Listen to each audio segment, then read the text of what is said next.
بسم الله الرحمن الرحيم. عن علي رضي الله تعالى عنه أن النبي صلى الله عليه وسلم قال: أربعة من كنز الجنة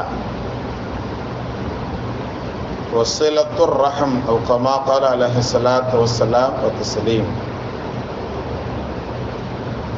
நாம் தொடர்ச்சியாக 4 விஷயங்களை பார்த்து கொண்டு வருகிறோம்.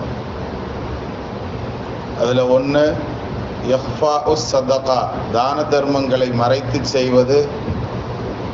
ரெண்டாவது கித்மானுல் முசீபா, நமக்கு ஏற்படக்கூடிய சோதனைகள் கஷ்டங்களை பிறர்களுக்கு தெரியாமல் மறைத்து கொள்வது. இது ரெண்டும் மறைச்சி செய்ய வேண்டிய விஷயங்களில் வரக்கூடியது. அடுத்து மூன்றாவதாக இன்றைய தினம் நாம் பார்ப்பது வஸலத்துர் ரஹம் என்பதாக நபி ஸல்லல்லாஹு அலைஹி வஸல்லம் சொல்றார். உறவுகளை சேர்ந்து வாழ்வது, அரவணைத்து செல்வது என்பது அதனுடைய பொருள். உறவுகளோடு சேர்ந்து வாழ்றது. எவ்வளோதான் நம்ம சொன்னாலும் சொல்லக்கூடிய நாமும் கூட இந்த விஷயத்துல ரொம்ப பலகீனமாக இருக்கக்கூடிய செய்தினா இதுதான்.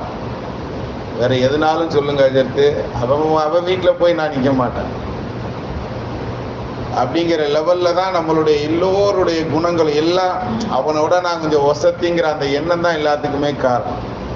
அவன் மட்டும் அப்படி செஞ்சான், அவன் மட்டும் அவன் பிள்ளைக்கு கல்யாணத்துக்கு என்னை கூப்பிடாம வச்சான், நான் எப்படி அவனை கூப்பிடுவேன், அவன் வீட்டுக்கு எப்படி போவேன்?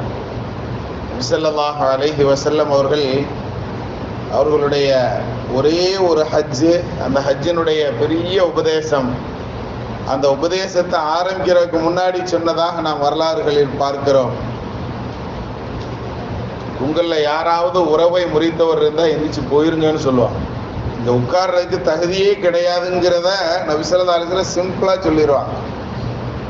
நாம் செய்யக்கூடிய இந்த விஷயம் ஏற்றுக்கொள்ளப்படணும் அப்படின்னு சொன்னா, நாம் செய்யக்கூடிய இந்த ஹஜ்ஜு ஏற்றுக்கொள்ளப்படணும் அப்படின்னு சொன்னா, உறவை முறித்தவர்களாக இருந்தால் தயவு செய்து இங்க இருக்காதீங்க, எந்திரிச்சு போயிருங்கிற செய்தியை நபி ஸல்லல்லாஹு அலைஹி வஸல்லம் ரொம்ப ஸ்ட்ராங்கா சொல்லிடுவாங்க.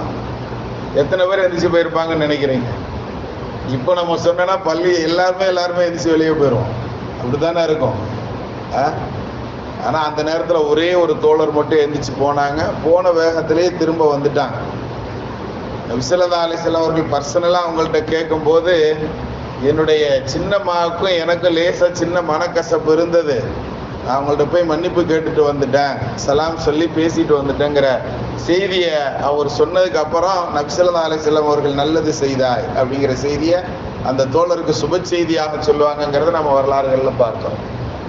ஹஜ்ஜு போன்ற பெரிய அமல்களை கிட்டத்தட்ட 6 நாட்கள் செய்ய வேண்டிய அவ்வளவு பெரிய அமலாக இருந்தாலும் கூட, இங்கிருந்து நிறைய பணங்காசுகள் செலவு செய்து நாம் போவதாக இருந்தாலும் கூட, நாம் உறவுகளை பேணாமல் பேசாமல் இருந்தாலே இவ்வளவு பெரிய பிரச்சனை இருக்கு அப்படிங்கிறத நாம கவனத்தில் எடுக்கணும். அது நம்மளிடமிருந்து ஏற்றுக்கொள்ளப்படாமல் போவதற்குண்டான சூழல்கள் உண்டு அப்படிங்கிறத நாம் தெரிந்து கொள்ளணும். கண்ணியத்திற்குரியவர்களை, இப்போ நம்மளுடைய இபாதாத்துகள் ஏற்றுக்கொள்ளப்படுதல் அப்படிங்கிறதுக்குண்டான இந்த விஷயத்தை ஒரு மறைமுக கைது, மறைமுக கண்டிஷன் என்பதாக நமக்கு ஹதீஸ்கலை வல்லுநர்கள் சொல்லி தருவாங்க. அதே மாதிரி இன்னொரு ஹதீஸில் ரொம்ப பிரபல்யமான ஹதீஸு, நாம் எப்போதும் சொல்லக்கூடிய, அதிகமாக நாம் அந்த ஹதீஸை இங்கே நாம் முதாக்கரா செய்திருப்போம். நபி ஸல்லல்லாஹு அலைஹி வஸல்லம் சொல்லுவாங்க, உங்களில் யாருக்காவது நீளமான ஆயுள் வேண்டுமா அப்படிங்கிறத கேட்பாங்க. ரொம்ப காலம் வாழணும் இந்த துன்யாலங்கிற ஆசை யாருக்கு தான் இல்லை சொல்லுங்க?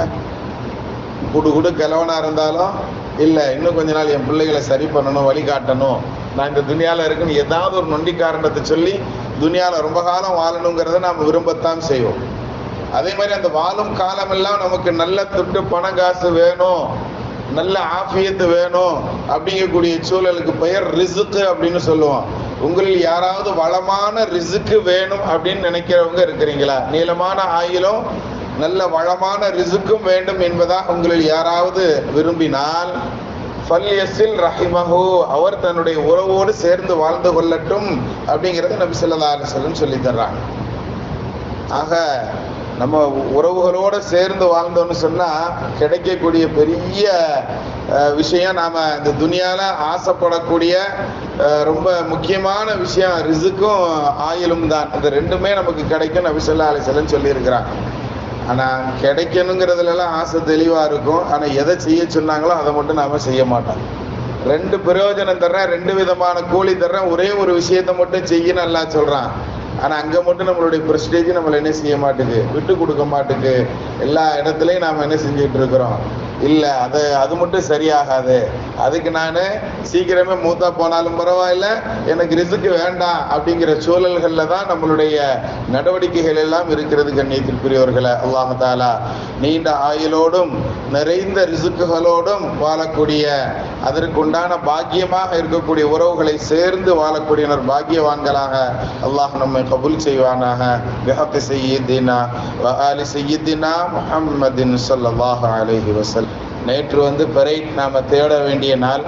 பிறை தேடினதில் பிறை கிடைக்காததுனால இன்றைய தினம் பகல் முழுவதையும் துல்காதா மாதத்தினுடைய 30வது பிறையாக நாம் கணக்கிட்டுட்டு நாளை, அதாவது வரக்கூடிய மகரிபில் இருந்து துல்ஹஜ் மாதத்தினுடைய முதல் பிறை ஆரம்பமாகிறது அப்படிங்கிற தகவலை நாம் சொல்லிக்கிறோம்.